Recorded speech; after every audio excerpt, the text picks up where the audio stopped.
Hello বন্ধুরা, welcome to my channel. আজকের এই ভিডিওটা মাওলানা আব্দুল হামিদ খান ভাসানীর জন্ম এবং মৃত্যুর সাল নিয়ে। তো চলুন বন্ধুরা, ভিডিওটি শুরু করা যাক।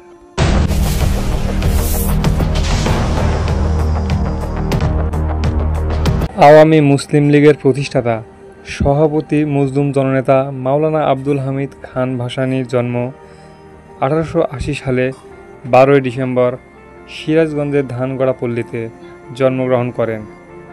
তিনি মুসলিম পরিবারে জন্মগ্রহণ করেন। মাওলানা আব্দুল হামিদ খান ভাসানীর পিতার নাম হাজী মুহাম্মদ শরাফত খান এবং মাতার নাম মাজিরান নেসা বিবি। মাওলানা আব্দুল হামিদ খান ভাসানী 1976 সালে 17 নভেম্বর ঢাকা পিজি হসপিটালে মৃত্যুবরণ করেন। 1976 সালের 16 মে ফারাক্কা বাঁধের বিরুদ্ধে চাঁপাইনবাবগঞ্জ সীমান্তের দিকে একটি মিছিলের আয়োজন করেন মাওলানা আব্দুল হামিদ খান ভাসানী। নতুন নতুন ভিডিও পেতে আমার এই চ্যানেলটি সাবস্ক্রাইব করে পাশে থাকুন। ধন্যবাদ বন্ধুরা।